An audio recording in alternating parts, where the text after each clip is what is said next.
السلام علیکم ناظرین، میں ہوں آپ ہوسٹ ڈاکٹر نوید۔ آئیے آپ کی ملاقات کرواتے ہیں علی شفاق صاحب کے ساتھ، جو کہ چیف ایگزیکٹو ہیں المونیم اینڈ ایکوریٹ سیم یار خان کے، اور ان سے ملتے ہیں اور سب سے پہلے ان سے یہ پوچھتے ہیں کہ دہشت گردی کے حوالے سے حکومت پاکستان کو کیا اقدامات کرنے چاہیے جس سے دہشت گردی کا مکمل طور پر خاتمہ ہو جائے، کیونکہ دہشت گردی ہمارے ملک کے لیے ایک ناسور بن چکی ہے جس سے ہماری معاشی حالت تباہ و برباد ہو چکی ہے۔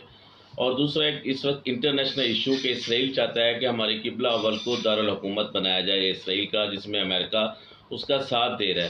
اور تیسرا یہ ہے کہ 47 سے لے کے کشمیر پہ تو ظلم ہو ہی رہا ہے، لیکن کوئی پچھلے 12-14 دن سے کوئی زیادہ ہی ہو رہا ہے، اور وہاں پہ جو گنیں یوز ہو رہی ہیں وہ پوری دنیا میں کہیں بھی نہیں یوز ہو رہی، جو وہ نہتے مسلمانوں پہ جو استعمال ہو رہی ہیں۔ تیسرا برما کے مسلمانوں کے حوالے سے اور کچھ بزنس پوائنٹ آف ویو کے حوالے سے آئیے آپ کی ملاقات کرواتے ہیں علی شفاق صاحب کے ساتھ۔ السلام علیکم سر۔ وعلیکم السلام۔ کیسے ہیں سر آپ؟ ٹھیک ہے جی، اللہ کا شکر۔ سب سے پہلے جو دہشت گردی کے بارے میں آپ کیا کہیں گے کہ حکومت پاکستان کو کیا اقدامات کرنے چاہیے جس سے دہشت گردی کا مکمل طور پر خاتمہ ہو جائے، اور اس میں ہماری آرمی نے کتنے رول پلے کیا ہے؟ میرے محترم، یہ دہشت گردی کو ہماری آرمی کے علاوہ اور کوئی کنٹرول نہیں کر سکتا جی۔ اور جو ہمارے سیاسی کارکن ہیں وہ ویسے ہی مطلب کہہ لیں کہ یہودی لابی ایک جو بنی ہوئی ہے، جی۔ وہ ہمیشہ انہوں نے ان سے کوئی نہ کوئی قرضے لینے ہیں، کوئی نہ کوئی دوسرے معاملات ہیں جی۔ جو اپنے مفاد کے لیے وہ کرتے ہیں۔ ہمارے لیے وہ کچھ نہیں کر رہے۔ صحیح۔ ہمارے لیے اگر کچھ کر سکتی ہے تو وہ ہماری فوج کر سکتی ہے۔ صحیح۔ اور جو فلسطین اور کشمیر کا مسئلہ ہے، جی۔ اس میں بھی میں یہی کہوں گا کہ اس میں بھی فرنٹ پہ اگر فوج آئے گی تو یہ فوری طور پہ سارٹ آؤٹ ہو سکتا ہے۔ اس کو ہمارے سیاسی کارکن ہیں جو وہ کبھی نہیں حل ہونے دے رہے۔ یہ تو پھر ایک جنگ چھڑ جائے گی۔ یہ جنگ ہو جانی چاہیے، مطلب یہ جو چھپی جنگ چل رہی ہے اس کو کنٹرول کرنے کے لیے فیس ٹو فیس آ جانا چاہیے۔ مطلب یہ یہودی ہمارے یہ مسئلے جو ہیں 50 سال سے پھنسا کے بیٹھے ہوئے ہیں کہ ہم لوگ انہی میں الجھے رہیں اور ہم مطلب ہمارا ملک ترقی نہ کر سکے۔ اور جو ہماری مطلب جمہوریت ہے ان کی بھی یہی ہے کہ وہ ان لوگوں کو اپنے مفاد کے علاوہ اپنی قوم کے لیے وہ کوئی فائدہ نہیں وہ کر سکتے۔ جی۔ اور کشمیر میں آپ دیکھیں کہ آپ پچھلے دنوں اقوام متحدہ کے جو جنرل سیکرٹری تھے وہ بھی رو پڑے تھے کہ ہماری بہنوں کے ساتھ فوجیوں نے اتنی ظلم کی انتہا کر دی، درندگی کی انتہا کر دی کہ وہ بتاتے ہوئے رو پڑے۔ وہاں پہ انسانیت کہاں گئی؟ انسانیت ان لوگوں کی ختم ہو چکی ہے۔ اصل میں ہر بندہ جو ہے نا وہ اپنا دیکھ رہا ہے۔ ہمارے سیاسی کارکنوں کو شاید اس چیز کی پرواہ نہیں ہے، یا وہ فیس ٹو فیس اس کو مطلب جو ہے وہ ڈسکس نہیں کر پا رہے کہ یہ ظلم برما کا بھی چل رہا ہے جو میٹر، مطلب ہر جگہ پہ مسلمانوں کے اوپر ہی یہ اٹیک کیوں ہو رہا ہے؟ کسی ہندو پہ کیوں نہیں ہو رہا؟ کسی یہودی پہ کیوں نہیں ہو رہا؟ کسی عیسائی پہ کیوں نہیں ہو رہا؟ یہ مسلمانوں پہ کیوں ہے؟ ہم لوگوں نے یہ کبھی سوچا ہے کہ ہر جگہ پہ مسلمان پس رہے؟ اس کی کیا وجہ ہے؟ سر اس کی وجہ یہ ہے کہ ہم لوگوں کا ایک تو سب سے پہلے تو آل مسلم مطلب جتنے بھی پوری ورلڈ میں ہیں ہم لوگوں کو ایک جھنڈے تلے ہونا چاہیے، ہم لوگوں کو ایک جان ہونا چاہیے، ہمارا ایک قانون ہونا چاہیے۔ پھر ہم دیکھتے ہیں کہ ہم ایک سپر مطلب مین بن جائیں گے، ایک سپر پاور بن جائیں گے، پھر یہ یہودیوں کا، عیسائیوں کا، ہندوؤں کا پھر ہمارے ساتھ کوئی مقابلہ نہیں ہے۔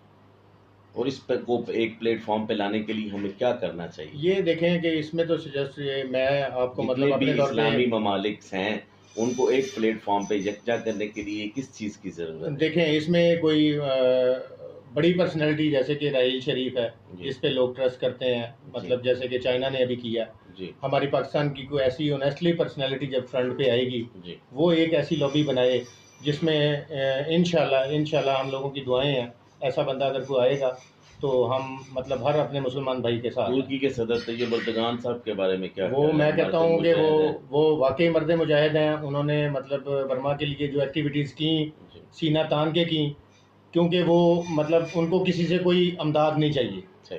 ہمارے سیاسی کارکن ہیں جو وہ شاید ان کو امدادیں چاہیے، پیسہ چاہیے، ڈالر چاہیے، مطلب ان لوگوں کو بزنس پوائنٹ آف ویو سے انہوں نے اپنی ترقی دیکھنی ہے، نہ کہ انہوں نے قوم اور پاکستان کے لیے کچھ کرنا ہے۔ اگر وہ آگے چلیں اور پیچھے باقی اسلامی ممالک ساتھ چلیں تو کیا اچھے حالات ہو سکتے ہیں؟ ڈیفینیٹ اچھے ہو سکتے ہیں، بالکل اچھے ہو سکتے ہیں۔ مطلب جو منافقین ہیں وہی ہمیں اکٹھا نہیں ہونے دے رہے۔ اور جب ہماری ایک مطلب یہ بھٹو کے دور میں بھی ایک ورلڈ بینک کے حوالے سے جو ایک شروع ہوئی تھی ایشو ہوا تھا تو مطلب اس کو فوراً کرنسی بنانی چاہیے۔ اور کیا ہے، مسلم لوگوں کا ہی پیسہ ہے جو یہودیوں کے پاس ہے۔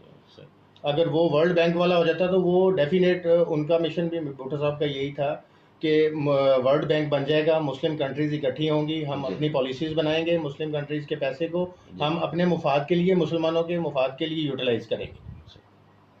اچھا, آپ اتنا بڑا سیٹ اپ چلا رہے ہیں, بزنس پوائنٹ آف ویو سے کیسے حالات جا رہے ہیں, خاص طور پہ نون لیگ کا ٹنور ختم ہو رہا ہے, نون لیگ کی حکومت میں کتنے اچھے کام کیے ہیں, کیا نون لیگ کی حکومت سے آپ سیٹسفائیڈ ہیں؟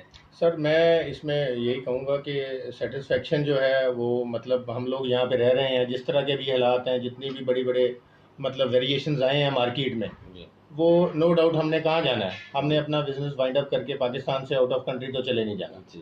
اس میں ڈالر کی جو فلیکچویشن ہو رہی ہے, بہت سارے لوگ تو چلے گئے انڈسٹری, بہت سارے موو ہو گئے ہیں, نو ڈاؤٹ بہت سارے چلے گئے ہیں, وہ بگ انڈسٹریلسٹ ہیں جو جا چکے ہیں, نو ڈاؤٹ. ہم لوگ تو اتنا مطلب سروائیو نہیں کر سکتے, ہم نے یہاں پہ رہنا ہے. باقی ان لوگوں نے مطلب ملک کے مفاد کے لیے بھی کچھ کام کیے ہیں, لیکن کچھ حتمی فیصلے ہیں جو ان کو کرنے چاہیے, جو دہشت گردی کے حوالے سے ہیں, اور ملک میں جو ڈالر کی مطلب تھوڑا سا ڈالر کا جو ہے وہ ریٹ فلیکچویٹ ہو جائے, ہمارے ملک میں ہر چیز پہ اثر پڑنا شروع ہو جاتا ہے. پہ چلا گیا سر ہم مجبور ہیں, یہ 150 پہ بھی جا سکتا ہے, کیونکہ ہر چیز انہوں نے مطلب ڈالروں میں بائی کر پیسے میں تو بہت ساری کچھ کمی آ جائے گی. ہم تو ڈالروں والوں کے ہی رحم و کرم پہ چل رہے ہیں, مطلب ہمارا پیسہ دن بہ دن ڈی ویلیو ہو رہا ہے, تو وہ ڈیفینیٹ یہ مطلب کوئی بھی جا کے ان سے یہودیوں کے ساتھ ہی انہوں نے اگر سارا وہ بزنس کرنا ہے. وزیر خزانہ تھے نجیب صاحب ڈار صاحب, اب تو وہ بھی نہیں ہے, اب تو وزیر خزانہ بھی نہیں ہے ہمارا, نہ کوئی ہماری کوئی حکومت ہے. نواز شریف صاحب کے نائل ہونے کے بعد تو بس ایسے ہی ہے صاحب ہے, یہ وہ ٹنور ہی پورا کر رہے ہیں, بس جس طرح دن گزر. بالکل یہ خانہ پوری چل رہی ہے. اصل میں جو صحیح جس کو ہم مطلب اپنی لینگویج میں کہیں گے کہ بھل صفائی جو ہے, وہ نواز شریف صاحب نے ماشاءاللہ یہ اپنے پورے ٹینیور میں اچھے طریقے سے کی ہے, جو انہوں نے آؤٹ آف کنٹری میں اپنی انویسٹمنٹس کی ہیں. مطلب اس کا ملک کو کیا مفاد ہے اس کا, ایک مطلب وزیر اعظم کا مطلب کیا ہے کہ ہم نے اسے چوز کیا ہے اپنے مفاد کے لیے, عوام کے لیے انہوں نے کیا کیا ہے. عوام کے لیے تو کوئی انہوں نے انویسٹمنٹ نہیں کی, وہاں پہ انہوں نے خربوں ڈالرز کی انویسٹمنٹس کر دی. وہ تو ان کا اپنا بزنس ہے, وہ ان کی اپنے ذاتی مفادات ہیں, جو مال ادھر ادھر سے یہودیوں سے اکٹھا ہوا ہے, جو بھی انہوں نے ڈیلز کر کے اپنا مطلب فائدہ کیا ہے, تو وہ فائدے کا پیسہ انہوں نے نو ڈاؤٹ فائدہ لیتا ہے, ہر بندہ لیتا ہے, مطلب وہ ہمارے وزیر اعظم ہیں, وہ ضرور فائدہ لیں, لیکن ملک کے لیے بھی تو کچھ کر کے دکھائیں نا. یہ سڑکیں بنانے سے مطلب, یا سی پیک کے حوالے سے, سی پیک ایک اچھا پروجیکٹ ہے, دیکھیں چائنا کے یہاں آنے سے ڈیفینیٹ بزنس بڑھے گا, تو وہ ایک مطلب اچھی ہے. اور انہوں نے بھی دیکھیں کہ راہیل شریف صاحب کو فرنٹ پہ لیا. کچھ انڈسٹری کا خیال ہے کہ چائنا چھا جائے گا پاکستان میں. ڈیفینیٹ چھائے گا سر, چائنا پوری ورلڈ پہ چھایا ہوا ہے, وہ لوگ محنتی ہیں. بزنس مین ڈسٹرب ہوں گے, بزنس مین سر دیکھیں ڈسٹربنس تو ہوگی, کام کرنے والا اپنے گھر کچھ نہ کچھ کما کے لے کے جائے گا. صحیح, نہ کہ مطلب جتنے بھی سرمایہ دار ہیں ان کے اوپر فرق پڑے گا, جو ایک میڈیم کیٹیگری کے لوگ ہیں ان کے اوپر کوئی فرق نہیں. بھائی ہم جو انکم ٹیکس پے کرتے ہیں, کیا حکومت پاکستان اس کے اگینسٹ آپ کو کچھ سہولیات بھی پرووائڈ کر رہی ہے؟ سر وہ تو دن بہ دن دائرہ ٹائٹ ہی کرتے جا رہے ہیں, مطلب ان کی پوزیشن بھی ہم یہی دیکھ رہے ہیں, آئے دن نئی پالیسیز نکل رہی ہیں. مطلب ہم لوگ محنت کر کے اگر پیسہ کما رہے ہیں, آئے دن نہیں ہے جی یہ بینک سے پیسہ نکلوائیں, یہ ٹیکس دے دیں, یہ فلانا آپ کا یہ انکم ہے, یہ ٹیکس دے دیں. اور اس میں ابھی آپ یہ دیکھیں کہ نواز شریف صاحب نے جو ابھی اپنا آؤٹ آف کنٹری کے لیے یہ قانون پاس کروایا گیا ہے کہ جتنی بھی منی آپ کی باہر ہے وہ 2% کے ساتھ آپ اپنی کر لیں. وہ تو ابھی نہیں پاس ہوا نا, وہ بھی تو انہوں نے خاقان عباسی صاحب نے دیکھیں وہ کوشش تو کر رہے ہیں نا. قومی اسمبلی میں جو ہے نا شاہ محمود قریشی صاحب اور سارے لگے ہوئے تھے, بھی اس کو نہیں پاس کرنا چاہیے. اب تو 2 مہینے رہ گئے ہیں, 45 دن, بلکہ وہ کہہ رہے تھے کہ 45 دن رہ گئے ہیں, تو 45 دنوں میں یہ قانون پاس ہونا ہے. تو باقی پچھلے آپ اتنے عرصے سے جو ٹنور میں آپ حکومت کر رہے ہیں, اس وقت آپ کو یہ خیال